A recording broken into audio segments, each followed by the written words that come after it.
Disciplina, amén, hermanos. Dios al que ama disciplina y azota y castiga a todo aquel que recibe por hijo. Pero aún ahí en Babilonia Dios reservó un remanente, entre los cuales tenemos a Daniel y a Ezequías, que ellos están predicando y profetizando en el exilio. Luego hay un decreto, siguiente página, hay un decreto en el 538, más o menos hasta el 536, ahí vemos que hay en el 536, regresen. Dios, esto estaba pensándolo en la mañana yo, ¿cómo Dios puede mover corazones, verdad que sí? Porque era Ciro, rey de Persia, el que dio la orden de que regresaran a construir. ¿Quién era Ciro? ¿Era judío? No, no era ni del pueblo de Dios ni nada. Pero Dios puso en el corazón el decir, hey, vayan y regresen y reconstruyan ese lugar. Y lo que necesiten, yo se los voy a proveer. El imperio persa es entonces usado por Dios para reconstruir la casa de Dios y también el liderazgo. Y entonces Zorobabel es el gobernante que regresa y Josué, hijo de Josadac, hijo de Ido, es el sumo sacerdote. Estos dos personajes son muy importantes, tanto en el libro de Ageo como en el libro de Zacarías. Entonces regresa ese remanente, ¿y cuál era el objetivo número uno? Reconstruir el templo. El gobernante, ¿cómo se llamaba? Zorobabel. Y el líder religioso o el sumo sacerdote se llamaba Josué. Y van regresando y empieza en el 536, siguiente página por favor. En el 536, esas personas que regresan con entusiasmo empiezan a construir, a reconstruir el templo. Y ustedes pueden leer en Esdras capítulo 3 cuánto júbilo, lloro había porque había comenzado la construcción del templo. Estaban echando los simientes, estaban sacerdotes tocando trompetas y unos lloraban y otros cantaban, estaban por todos lados contentos. Se restituyen los sacrificios a Dios y son colocados los fundamentos del templo. Y hasta aquí todo va bien. Aquí no ha aparecido Ageo. Aquí todavía Zacarías no ha aparecido en escena. El pueblo va regresando, obedeciendo, gozoso, a reconstruir después de 70 años. Hubo gente que fue llevada cautiva y regresó, pero hubo gente que nació en Babilonia, que no conocieron el templo y ahora están regresando a construir, a reconstruir ese templo. Ese es el caso de Zacarías. Zacarías no vio el primer templo.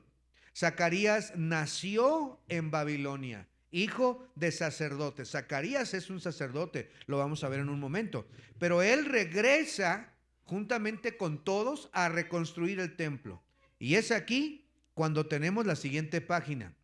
Una gran brecha. ¿Por qué? Porque comenzaron bien en el 536, como podemos ver. Pero la obra se detiene por 16 años. ¿Por qué se detuvo? Porque los enemigos amenazaron a los judíos que estaban construyendo. Porque hubo gran temor, hubo un desánimo.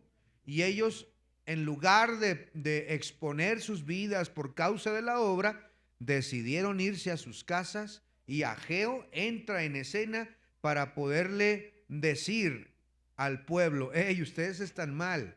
Mi casa está abandonada y ustedes están adornando sus casas bien lindas y mi casa está desierta. Bueno, hasta aquí entra Ageo.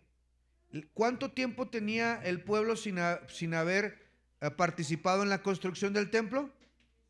16 largos años abandonada la obra. Y es entonces que Dios envía a dos grandes varones de Dios. Sale la que sigue y la que sigue. La que sigue. Y aquí Dios envía a dos voces con un solo propósito. Ageo, ya lo estudiamos la semana pasada. Pero ahora vamos a estudiar Zacarías, el profeta de la esperanza. 2 meses después de que Ageo comienza su profecía y su predicación al pueblo, es entonces que aparece en escena Zacarías. Y vamos a estudiar en esta noche este libro de Zacarías. Antes voy a pedirle que cierre sus ojos, incline su rostro y me acompañe en esta oración. Padre bendito, gracias por el privilegio de poder estar aquí para aprender de tu palabra, Señor. Cómo tú cumples tu palabra poderosa, que ni una palabra cae a tierra de lo que tú has dicho, Señor. Que nosotros como tu pueblo hoy podamos aprender la lección tan importante de alejarnos de ti. Que si nos alejamos vendrán consecuencias como tú las trajiste con aquel pueblo, Señor. Te ruego por favor que bendigas esta enseñanza, este estudio de Zacarías, que podamos aprender, Señor, que podamos salir de aquí tomando decisiones para vivir para ti, para acercarnos, que nuestro conocimiento, nuestra fe se fortalezca y crezca al estudiar al profeta Zacarías. Te lo ruego que me uses, mi Dios. Habla a cada corazón en el nombre de Jesús. Amén. Zacarías, abran sus Biblias en Zacarías capítulo 1, mientras Caleb les está repartiendo ahí las hojas para que podamos tener un apoyo. Preparen la otra presentación, Natalia, por favor. Y vean ahí en Zacarías capítulo 1 y el versículo número 1. Zacarías 1:1.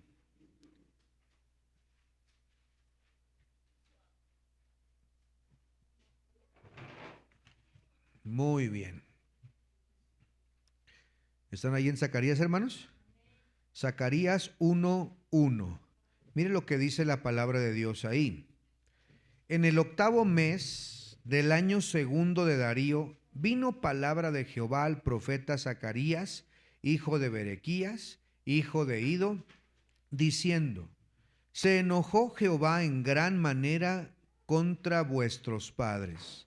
Diles pues, así ha dicho Jehová de los ejércitos: volveos a mí, dice Jehová de los ejércitos, y yo me volveré a vosotros, ha dicho Jehová de los ejércitos. No seáis como vuestros padres, a los cuales clamaron los primeros profetas, diciendo: así ha dicho Jehová de los ejércitos, volveos ahora de vuestros malos caminos y de vuestras malas obras. Pero luego dice aquí: y no atendieron ni escucharon, dice Jehová.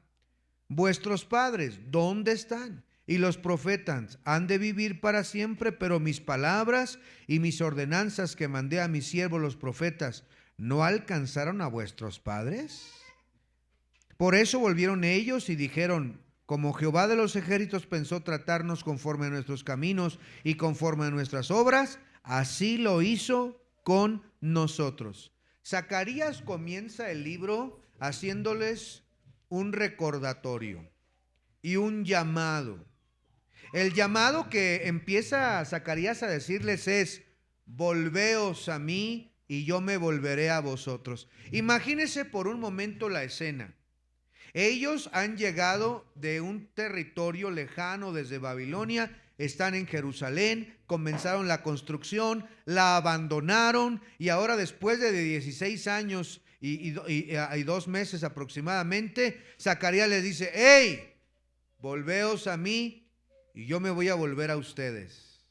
¿No recuerdan lo que sucedió a sus padres? ¿Ya se les olvidó las primeras obras?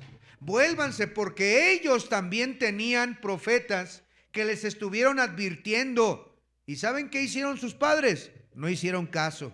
Y saben, por esa razón fueron llevados cautivos a Babilonia, y por esa razón el templo está en ruinas y no se ha construido. ¿Ustedes quieren que les pase lo mismo? Vuélvanse a mí. Y Zacarías habla al corazón con un llamamiento de arrepentimiento, porque necesita el pueblo entender que no está bien. Dios ya los había traído desde Babilonia, hermanos, y ahora la obra estaba abandonada. Por eso es que Zacarías les dice: hey, no pueden seguir así. Ya se les olvidó el por qué el templo está destruido. Es por su rebeldía, por no hacer caso a Dios. Vuélvanse a mí, vuélvanse a mí. Qué tremendo el libro de Zacarías, hermanos. Vamos a ver algo acerca de Zacarías. Si pones la presentación, por favor.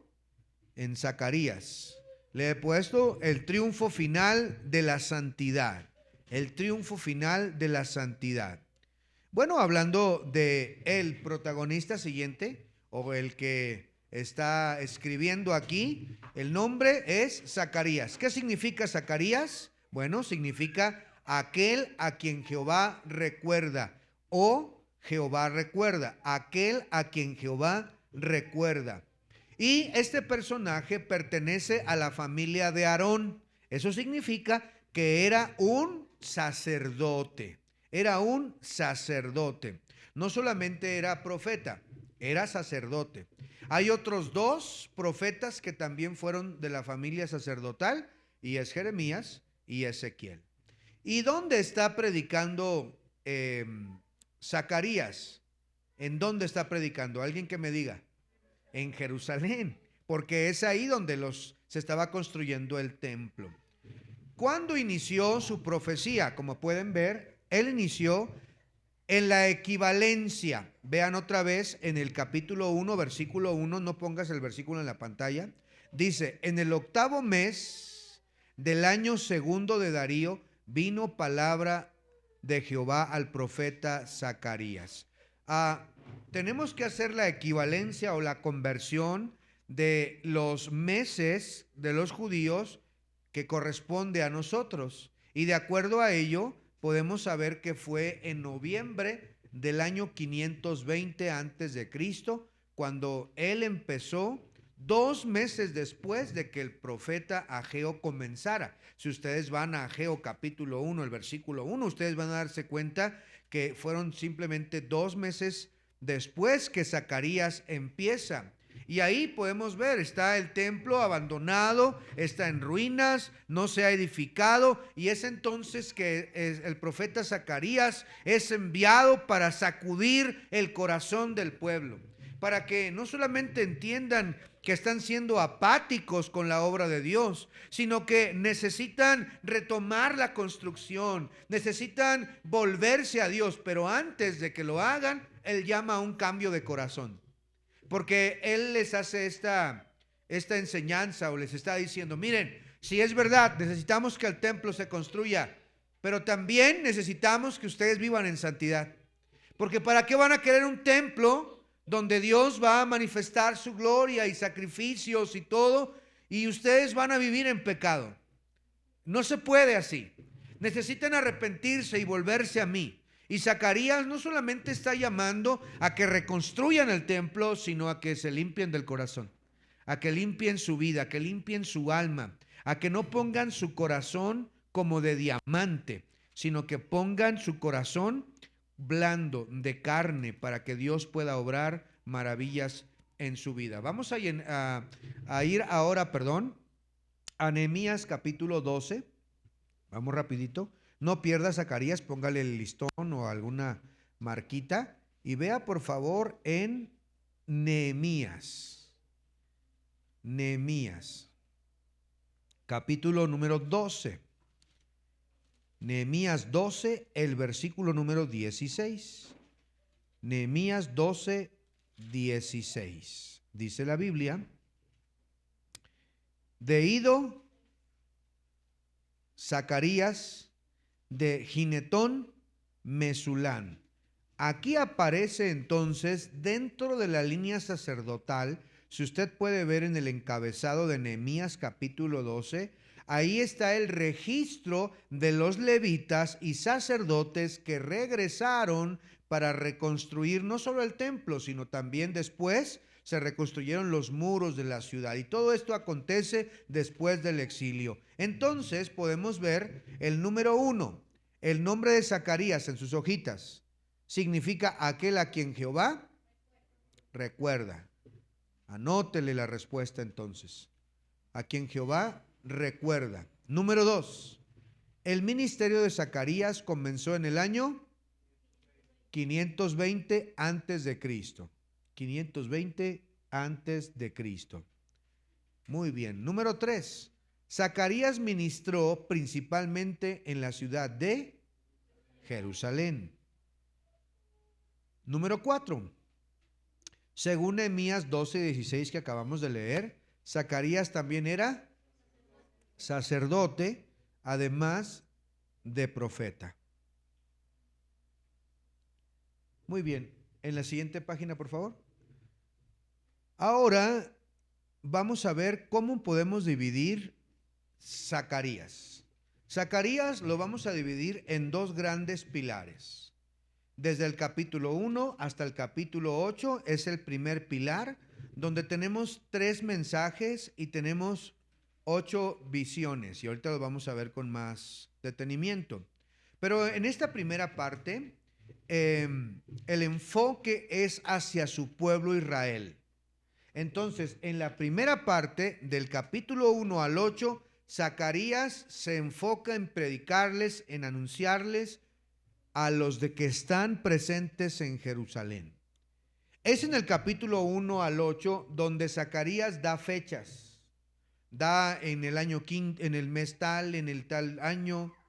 Pero luego entramos al capítulo 2. Si ustedes se fijan aquí les pusimos las fechas cronológicas exactas, incluyendo el llamado al arrepentimiento, las 8 visiones nocturnas y la transición de ayunos a fiestas. Lo vamos a explicar en un breve momento. Y aquí termina. Pero luego el pilar número 2, o la segunda parte que dividimos el libro de Zacarías, son 2 grandes profecías.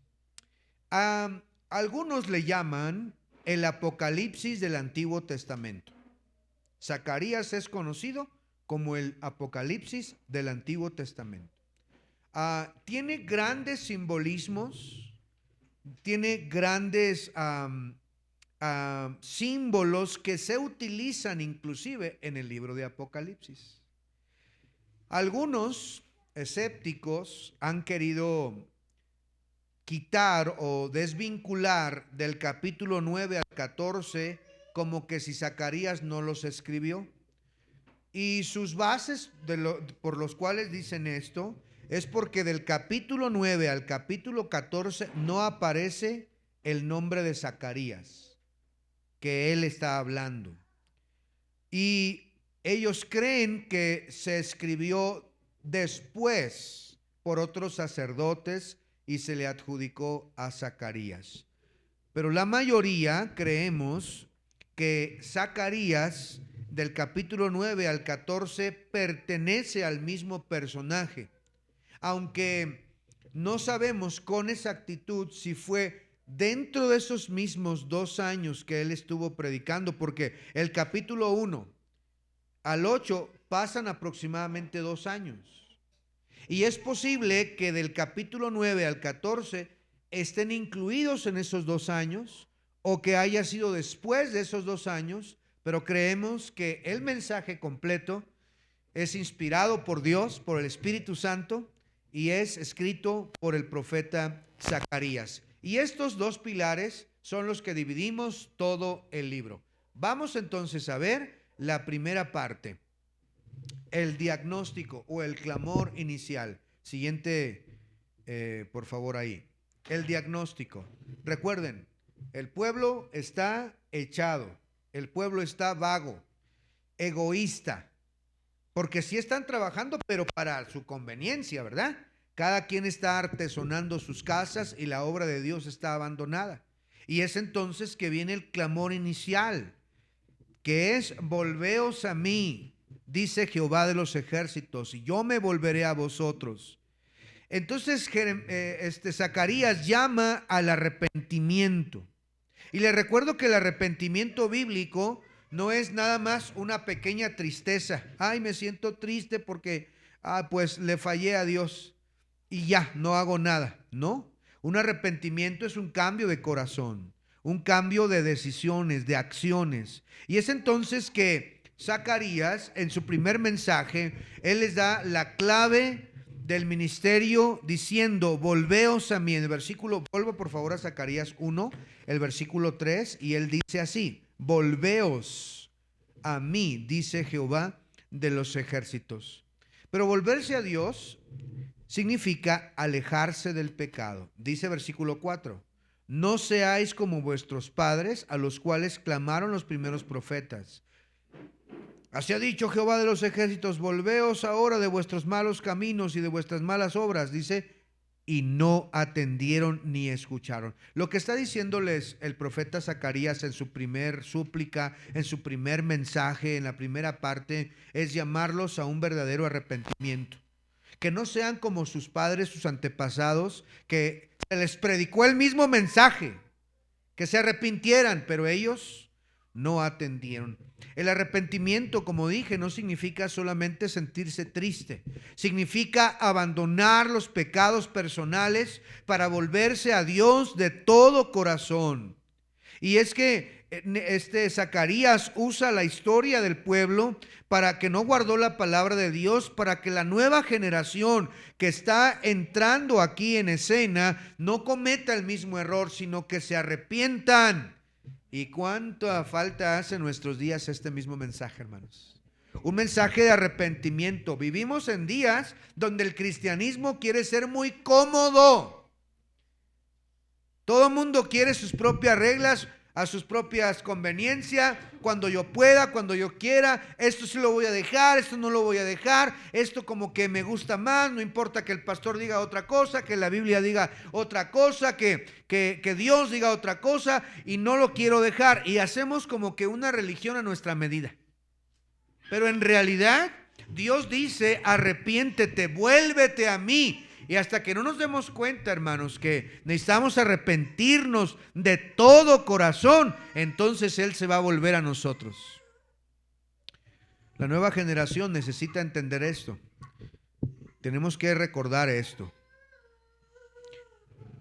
Y luego, hermanos, anotemos el número 5. El mensaje central de Zacarías fue: volveos a mí, dice Jehová de los ejércitos, volveos a mí. Volveos a mí. Número 6. El verdadero arrepentimiento implica apartarse del pecado. Apartarse del pecado. Zacarías enseñó que el arrepentimiento significa volverse a Dios con todo el corazón. Hermanos, estamos aquí, gloria a Dios, pero más vale que no tengamos un corazón dividido, hermanos. Que no tengamos un corazón dividido, que tengamos un corazón para nuestro Dios, un corazón íntegro para nuestro Dios, que todo nuestro corazón sea para Él, y no que estemos cometiendo adulterio espiritual. ¿Se ha leído en Santiago, hermano Raúl, que dice: oh almas adúlteras? ¿Sí lo han escuchado? Santiago, ¿verdad? Santiago está tremendo. Santiago 4:4, exactamente. Oh almas adúlteras, dice ahí. Y cometemos adulterio espiritual cuando queremos andar con el mundo y al mismo tiempo con Dios. Por eso es que aquí Zacarías llama al pueblo a arrepentirse, y nosotros haríamos bien en hacerlo. Siguiente, por favor. Después, en la misma parte, en el primer pilar que abarca del capítulo 1 al 8 que ya les mencioné, entonces ahora en Zacarías comienza con 8 visiones. 8 visiones. Que comienza desde el capítulo 1 en adelante. Tenemos 8 grandes visiones. Y vamos a verlas muy rápidamente. La primera visión. La visión de los exploradores de Dios. Los exploradores. Ahora, en la primera súplica que vemos aquí en el 520 fue seguida por el segundo mensaje en el 519. Significa, hermanos, que un año después del primer mensaje de arrepentimiento, un año después, Zacarías empieza con este segundo mensaje. Miren cómo dice. Estamos en Zacarías 1:7. ¿Están ahí? Zacarías 1:7. A los 24 días del mes 11, que es el mes de Sebat, en el año segundo de Darío, vino palabra de Jehová al profeta Zacarías, hijo de Berequías, hijo de Ido, diciendo. Esta profecía, hermanos, comienza en el mes de febrero, en el año 519. Este mensaje comienza a resaltar las características del cuidado de Dios para su pueblo. Empieza con un lenguaje apocalíptico, con revelaciones de Dios. Todo lo que aparece desde el versículo 7, capítulo 1, versículo 7, hasta el capítulo 6, versículo 15, se proclamó el mismo día. El mismo día. Y consiste en estas visiones simbólicas, escritas en términos altamente figurativos o usando algunos símbolos para que el pueblo pudiera entender. Y es que así es Dios. Usted puede ver en el Antiguo Testamento, Dios utiliza elementos, Dios utiliza carros, caballos, fuego, utiliza trigo, utiliza la vid, muchos símbolos para que el pueblo pueda comprender y pueda relacionarlo con lo que Dios está haciendo. Así que es entonces cuando estas visiones de noche comienzan. Y la primer visión que aparece aquí es la de los exploradores. La visión de los exploradores. Vamos a verlas bien rápido. Si puedes poner ahí, la mayoría tiene Biblia. Si me puedes ayudar a solo dejar la presentación. No ponga los versículos, el resto de la enseñanza, por favor. A menos que lo vayas a proyectar allá, pero no aquí. Miren, vamos a ver rápidamente cuáles son estas 8 visiones. La primera, los exploradores. La segunda, los cuernos. La tercera, el cordel. La cuarta, Josué, la coronación de Josué. Siguiente, el candelabro y los 2 olivos. Lo vamos a ver en un momento. Luego, el gran rollo. Y luego, la mujer en la efa. La efa era una medida, como una canasta. Y por último, los carros. Y todo esto tenía un propósito. El propósito era que pudieran recorrer el velo y que pudieran ver que Dios estaba en control del pueblo y que Dios estaba por encima de todos y que Dios estaba observándoles y que Él no estaba contento con que el pueblo estuviera detenido, no construyendo el templo. Vamos a ver entonces las primeras 2. Siguiente página, por favor. La primera de ellas, los exploradores de Dios. Comienza desde el versículo 7 y continúa hasta el versículo 17. Es decir, hasta el versículo 17 tenemos 10 versículos donde aparece la visión de los exploradores. ¿Y de qué se trata esta visión? Bueno, se trata de unos jinetes que van recorriendo la tierra y traen, después de recorrer estas tierras, traen el informe a Dios. ¿Y cuál es el informe? Bueno, que la tierra está quieta, que la tierra se ha apacentado, que la tierra no tiene guerra, reposada y quieta. Mire versículo 11, Gael. Zacarías 1:11. Zacarías 1:11. ¿Están ahí? Dice: y ellos hablaron a aquel ángel de Jehová que estaba entre los mirtos y dijeron: hemos recorrido la tierra y he aquí toda la tierra está como, hermanos. ¿Sí están en la Biblia, hermanos, o no? Reposada y quieta. Respondió el ángel de Jehová y dijo: oh Jehová de los ejércitos, ¿hasta cuándo no tendrás piedad de Jerusalén y de las ciudades de Judá, en las cuales has estado airado por espacio de cuántos años? 70 años. 70 años. Y Jehová respondió buenas palabras consoladoras al ángel que hablaba conmigo. Entonces, la primera visión, que son los exploradores, ve entonces a un grupo de jinetes que patrullan la tierra para ver cómo está la tierra, y vienen, esos son enviados de Dios para poder ver cómo está la tierra. Y la tierra ahora estaba reposada. El significado entonces es que ahora ya no había guerras alrededor, sino que ahora podían construir, podían seguir construyendo el templo. Y el hecho de que Dios haya enviado esos jinetes por toda la tierra también nos tiene que decir algo a nosotros. Y es que Dios nos examina, que Él conoce todo lo que sucede en cualquier rincón del mundo, hermanos. No está oculto nadie. Todo lo que ocurre está dentro del conocimiento de Dios. Bueno, vamos ahí a sus hojitas. En el número 8, En la primera visión, Zacarías vio un grupo de exploradores. Número 9.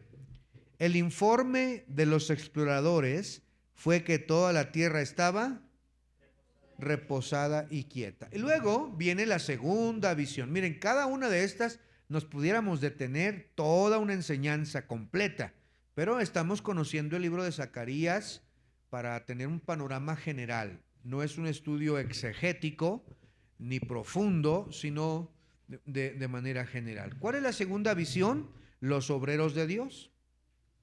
Eso empieza desde el versículo 18 hasta que termina el capítulo 1, es decir, unos cuantos 4 versículos nada más. ¿Y qué sucede? Bueno, ahora hay 4 cuernos. Esos 4 cuernos representan los enemigos de Israel, de los 4 ángulos de la tierra o de todos los que están alrededor de la tierra. Pero también se levantan unos carpinteros. En algunas traducciones son herreros. ¿Y qué hacen estos herreros? Destruyen a los cuernos para que su pueblo pueda nuevamente surgir después de estos 70 años. Vean por favor el Zacarías capítulo 1, el versículo número 18. Después alcé mis ojos y miré, y he aquí 4 cuernos. Y le dije al ángel que hablaba conmigo, ¿qué son estos? Y me respondió, estos son los cuernos que dispersaron a Judá, a Israel y a Jerusalén. Y luego me mostró Jehová, ¿verdad? ¿Cuántos carpinteros? 4 carpinteros. Y ellos iban a destruir aquellos cuernos para que los cuernos, bueno, ya no existieran más y que no pudieran impedir que el pueblo siguiera construyendo. Entonces, hermanos, aquellos que dispersaron a Israel, aquellos que llevaron cautivos, la promesa de Dios es que iban a ser destruidos por esos obreros divinos que siempre están a las órdenes de Dios. Dios entonces le está mostrando al pueblo, hey, ya no hay nadie alrededor que los esté persiguiendo, ¿por qué no están construyendo? Hey, esas naciones que los dispersaron, yo he enviado a mis obreros para que los derriben de una sola vez. Ya no hay nada que los detenga. Empiecen a construir. Vuelvan las manos a hacer lo que estaban haciendo. Y hermanos, estos mensajes también son para nosotros, hermanos. Nosotros que ya construíamos para Dios, ya servíamos a Dios, ya dábamos a Dios, ya estábamos haciendo algo, pero nos detuvimos como ellos se detuvieron por 16 años y ahora Dios viene a decirte arrepiéntete, pero también te viene a dar aliento para decirte lo que está aconteciendo está bajo mi control. No hay nada por lo cual no deberías poner manos a la obra, no hay nada por lo cual no deberías servir a Dios. Y el día de hoy es lo mismo, hermanos. No hay nada que nos impida servir a Dios. Simplemente es que no hemos querido, ¿verdad? Eso es lo que la Biblia es clara y nos enseña en este visión. Vamos al número 10. En la segunda visión aparecieron 4 cuernos y 4 carpinteros. Número 11. Los 4 cuernos representan a los enemigos de todas las direcciones.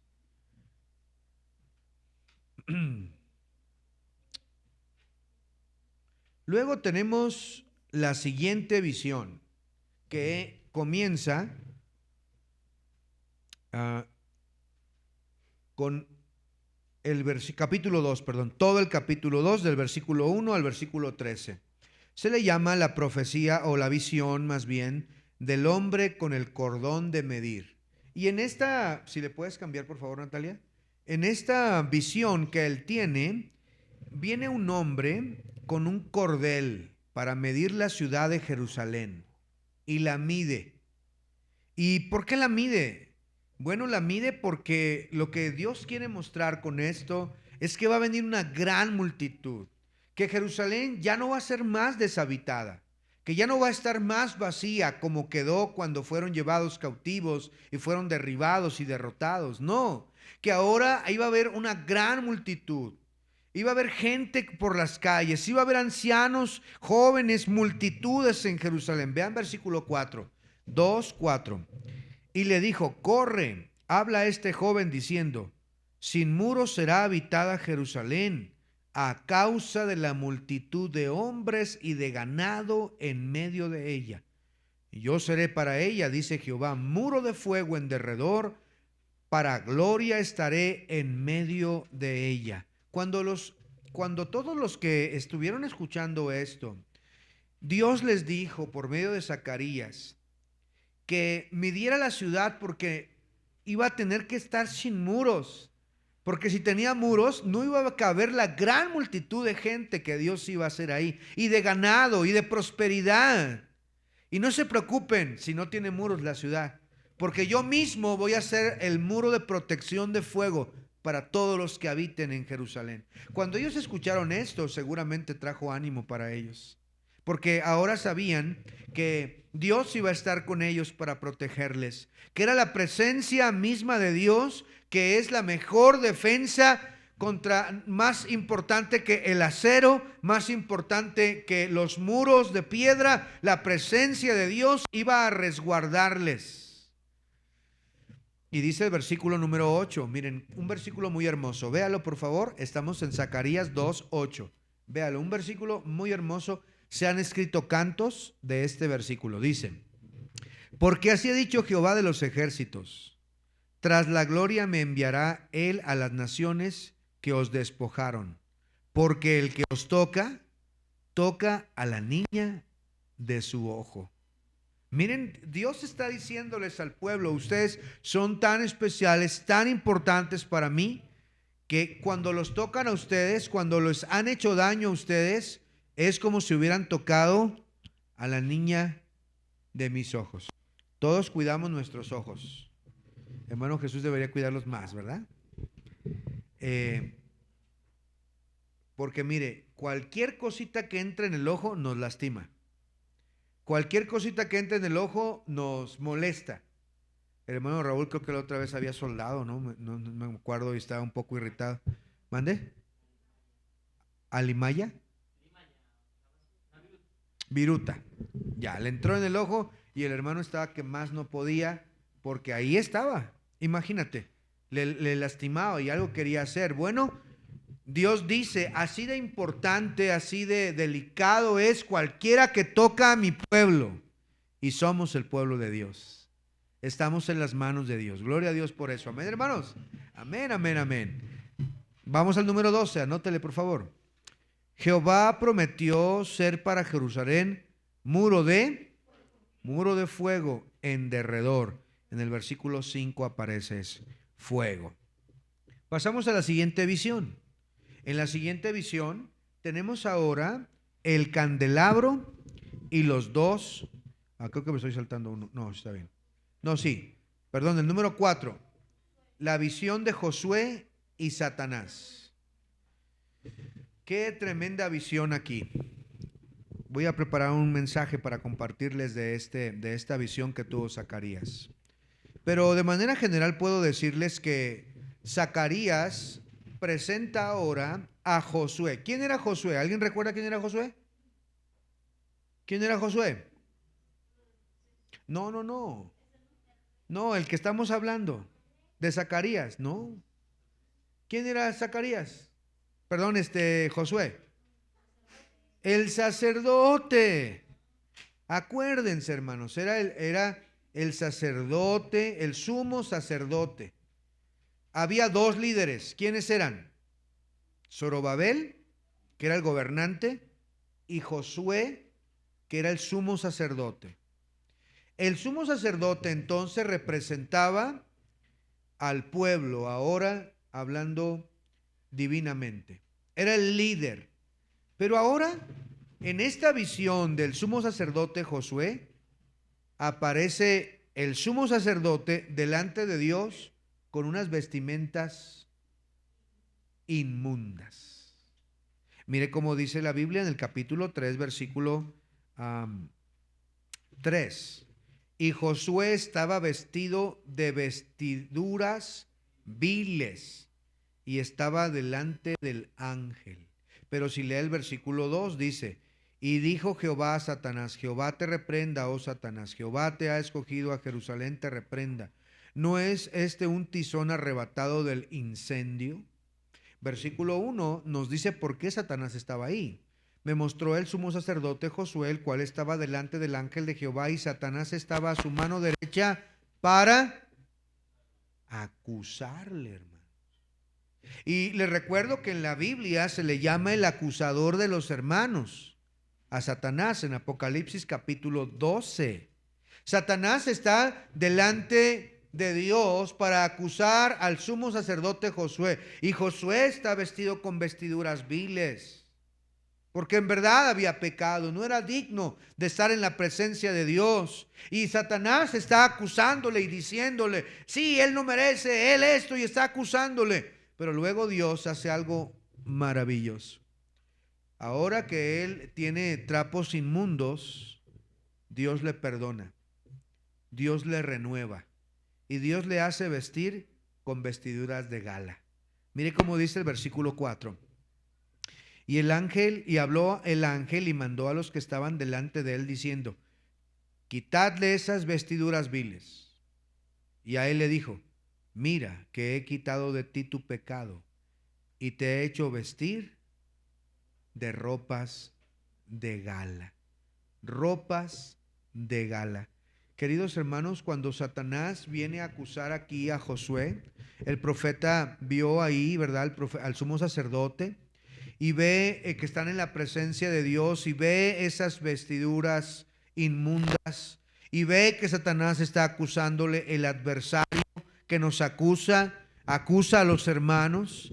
Pero ahora ve que Dios le cambia la vestimenta inmunda por una vestidura de gala. Y no solo eso, en el versículo 5 lo corona.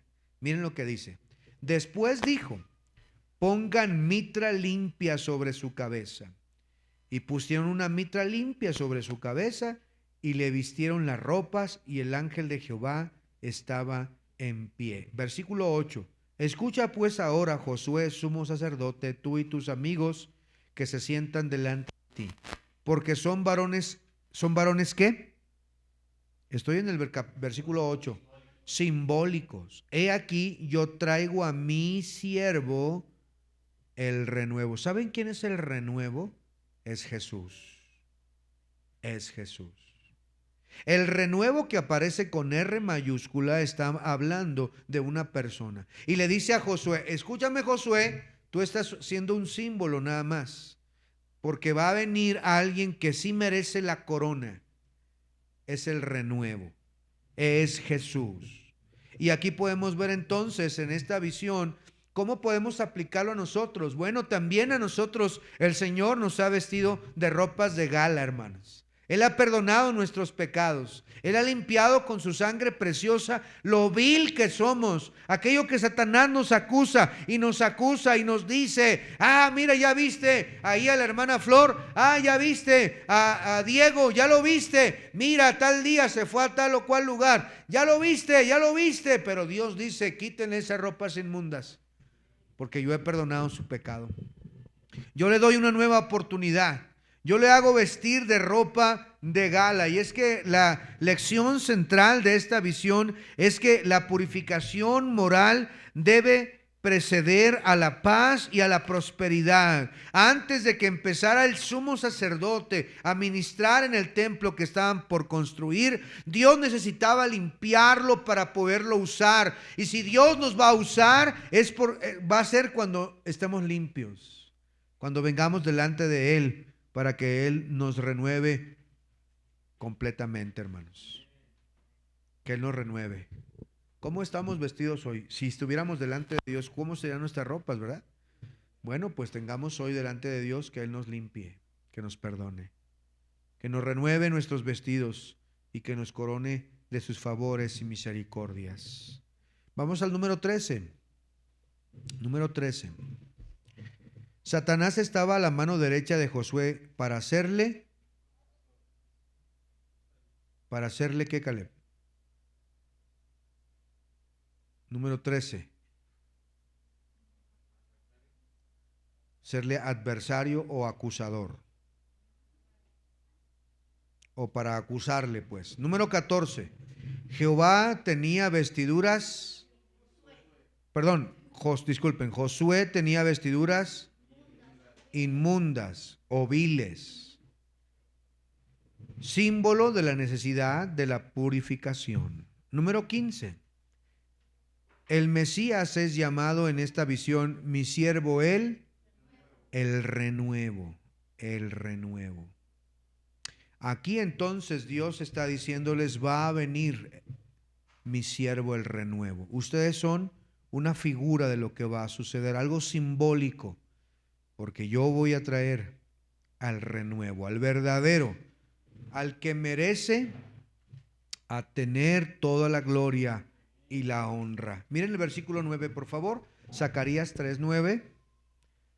Porque he aquí aquella piedra que puse delante de Josué, sobre esta única piedra hay 7 ojos. He aquí yo grabaré su escultura, dice Jehová de los ejércitos, y quitaré el pecado de la tierra en un día.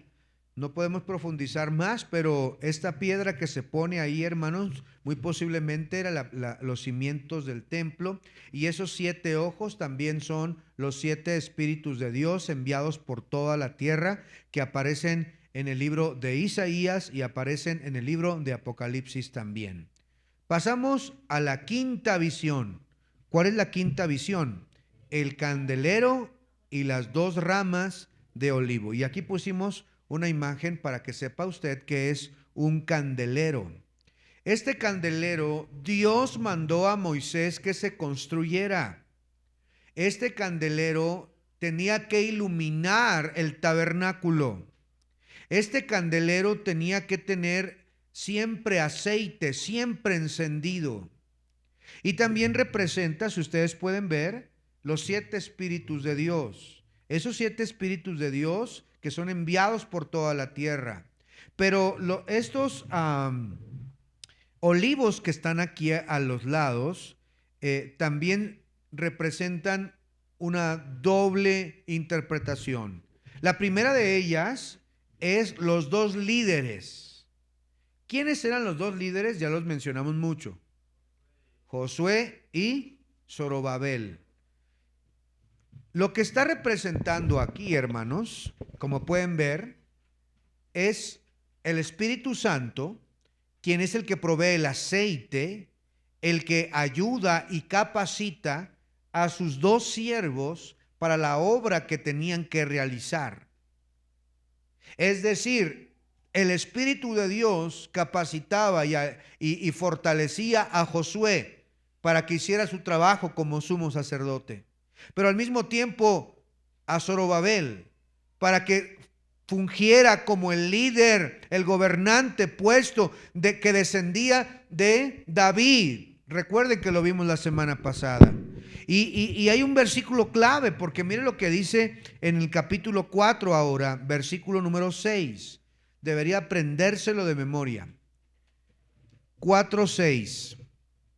Dice: entonces respondió y me habló diciendo esta palabra a Jehová de los ejércitos. Dice, esta palabra de Jehová a Zorobabel que dice, no con ejército ni con fuerza, sino con mi espíritu, ha dicho Jehová de los ejércitos.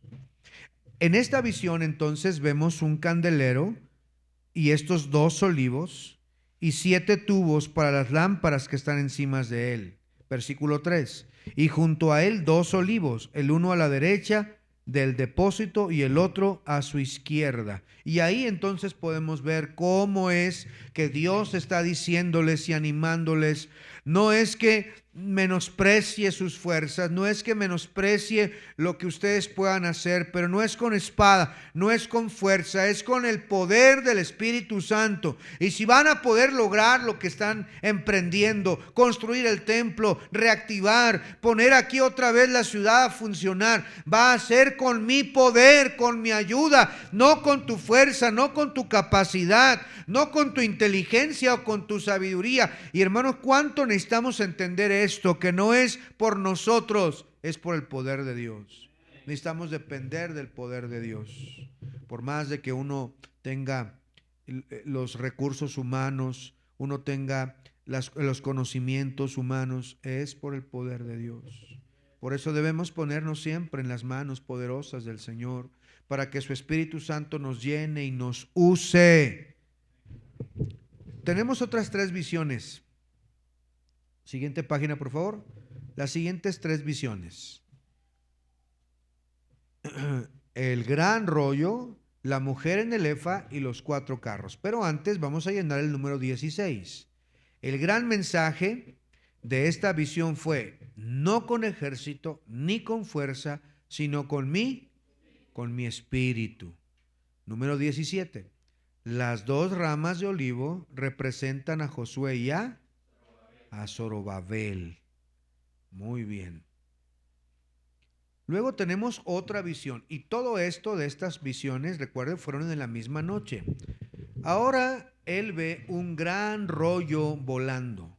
Un rollo que mide, según la conversión de lo que nos dice, del capítulo 5, un gran rollo, vean versículo 2, 5:2 de Zacarías. Y me dijo: ¿qué ves? Y respondí: veo un rollo que vuela. Y no era la alfombra de Aladín, hermanos. De 20 codos de largo y de 10 de ancho. Eso equivale a 10 por 5. 10 por 5. Entonces me dijo: esta es la maldición que sale sobre la faz de toda la tierra, porque todo aquel que hurta como está de un lado del rollo será destruido, y todo aquel que jura falsamente como está del otro lado del rollo será destruido. Entonces este pergamino grande, este rollo grande de 10 por 15 se eleva y él lo ve volando. Pero en este rollo, hermanos, se encontraban escritos los crímenes que la gente estaba cometiendo, especialmente el robo y el engaño.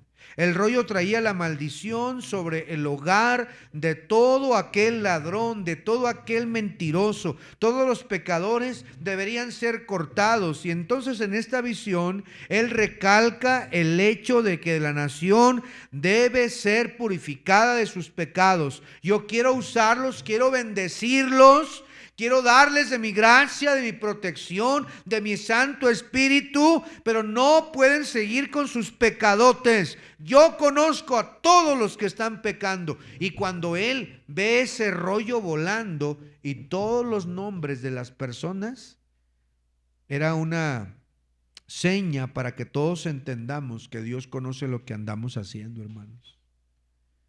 Que Dios conoce cada parte de nosotros. Y lo exhibe públicamente aquí a Zacarías para hacernos saber, hermanos, queremos la bendición de Dios, queremos la gracia de Dios, queremos su poder. Limpiémonos entonces de pecado. Número 18, anótele por favor. El rollo volador traía maldición sobre todo ladrón y todo mentiroso. Y luego tenemos otra visión. Y es la mujer en el efa, ahí metida adentro, ¿verdad?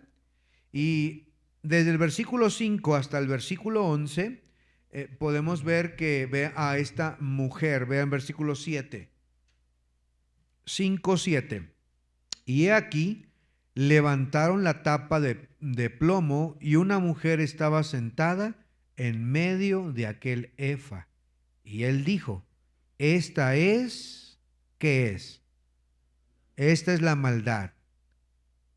Y la echó dentro del efa y echó la masa de plomo en la boca del efa. Ahora El efa, hermanos, este profeta vio esta canasta, esta medida, era aproximadamente de 7 galones de capacidad, un efa, 7 galones.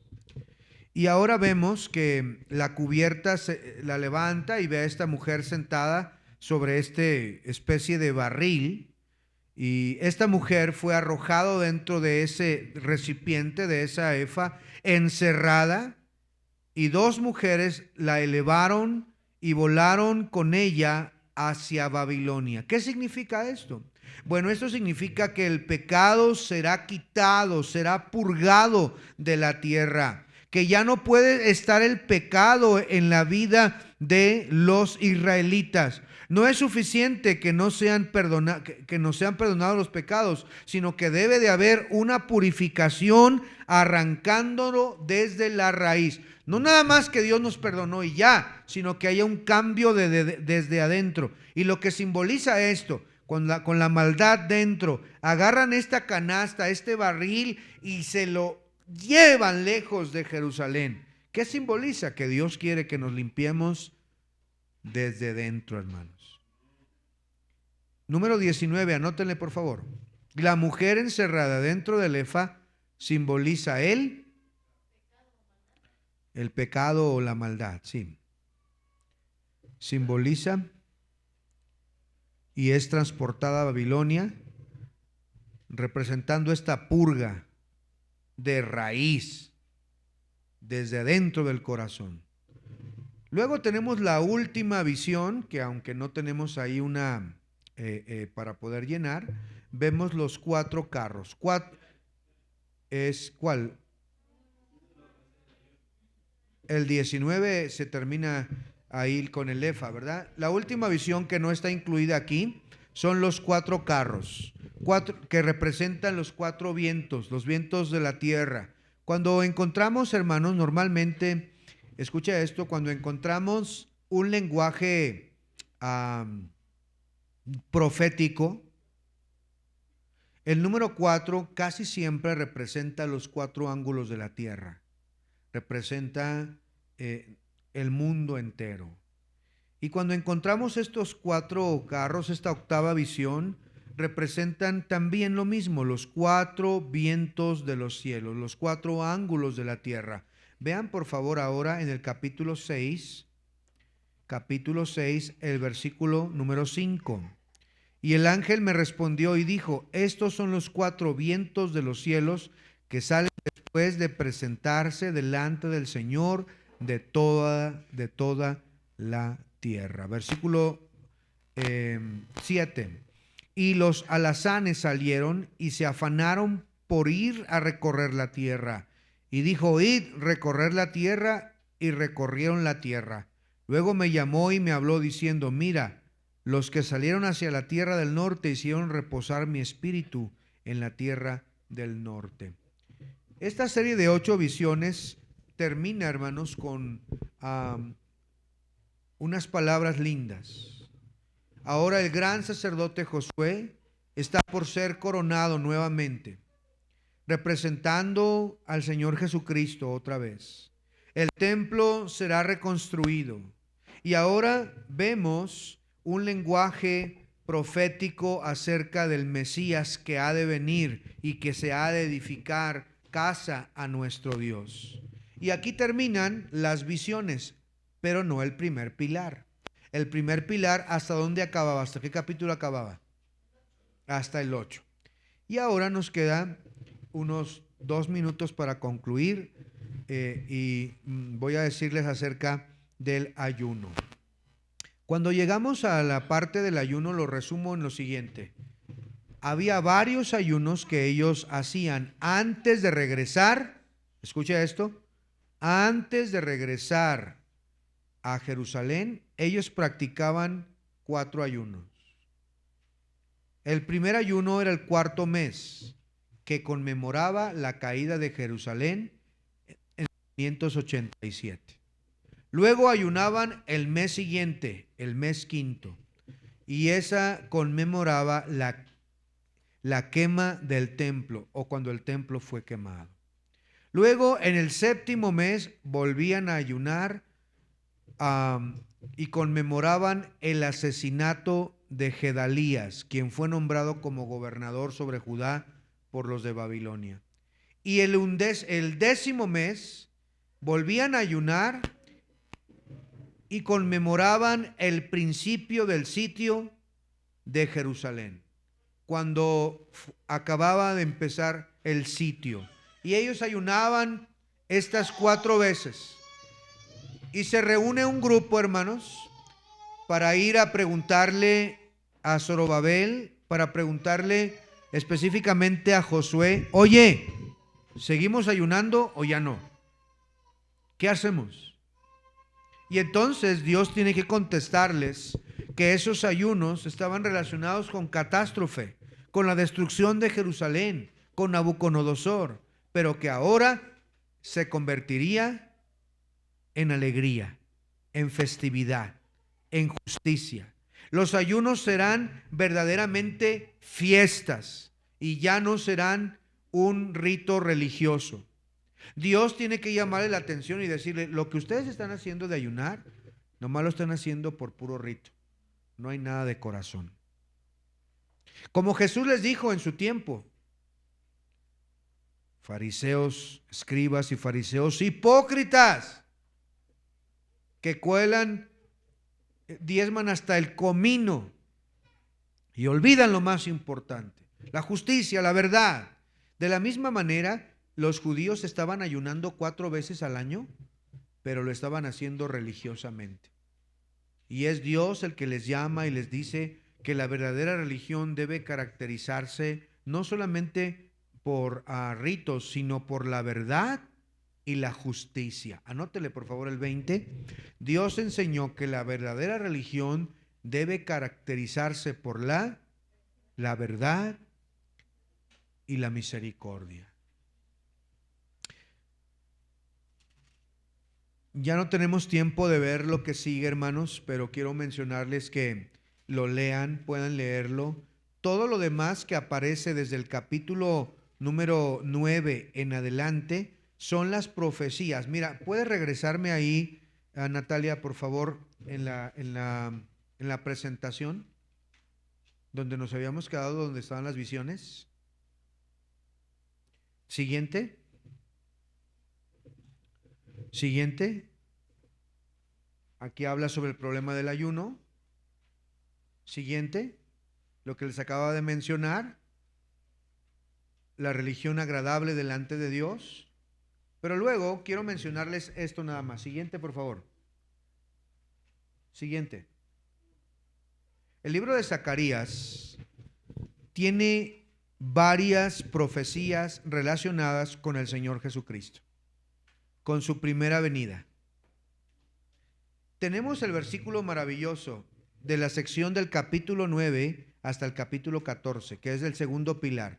Encontramos las profecías de la venida de Jesús en su primera y segunda venida. Tenemos el versículo que dice, estamos en Zacarías 9, dice: tu rey viene humilde, cabalgando sobre un asno. Eso apareció más de 400 años antes de que sucediera. ¿Y cuál es el cumplimiento? En Mateo 21:5 podemos ver ese día cuando Jesús entró. ¿Quién lo profetizó? Zacarías. Tenemos otra mención: mirarán a mí, a quien traspasaron. Zacarías profetizó que Jesús iba a ser traspasado. ¿Y no fue eso lo que sucedió? Exactamente. En tercer lugar, Zacarías profetizó que habría un manantial abierto para el pecado y la inmundicia. Es decir, que habría perdón. La sangre purificadora de Cristo tiene poder el día de hoy. Y Zacarías lo profetizó. Y mire este último versículo en Zacarías 13:6. ¿Qué heridas son estas? Con ellas fui herido en casa de mis amigos. Zacarías está profetizando también el abandono, la traición. Y no es lo único que él profetiza. ¿Sabe que en Zacarías también se profetizó cuántas monedas se iba a pagar por el Salvador? Es en Zacarías, hermanos, donde se dice cuántas monedas de plata o cuántas monedas se iban a pagar por el Señor Jesucristo. El libro de Zacarías, en la segunda parte que ya no alcanzamos a ver, es un libro que habla, es un libro muy mesiánico, un libro que habla de la venida del Señor Jesucristo. Haríamos bien en leerlo. Y termina el libro con la santidad de Jehová. Dale el siguiente, por favor, y último. En aquel tiempo estará sobre las campanillas de los caballos, santidad a Jehová. Un día toda la maldad terminará. Esto no ha terminado, hermanos. Un día Dios gobernará por los siglos y nosotros gobernaremos con Él. Más vale que nos vayamos preparando. No se acostumbre a este mundo, porque aquí estamos de paso. Ya no somos ciudadanos de la tierra, somos ciudadanos del cielo. Santidad a Jehová nos espera para siempre. Vamos a orar, hermanos. Cierre sus ojos y oremos a nuestro Dios. Gracias, Señor, por este estudio de Zacarías. Mucho tiempo, Padre, nos faltaría para estudiar cada parte. Pero, Señor, gracias por poder ver parte del libro de Zacarías y recordarnos tu fidelidad. Tú restauraste a tu pueblo que había pecado gravemente. Aquel pueblo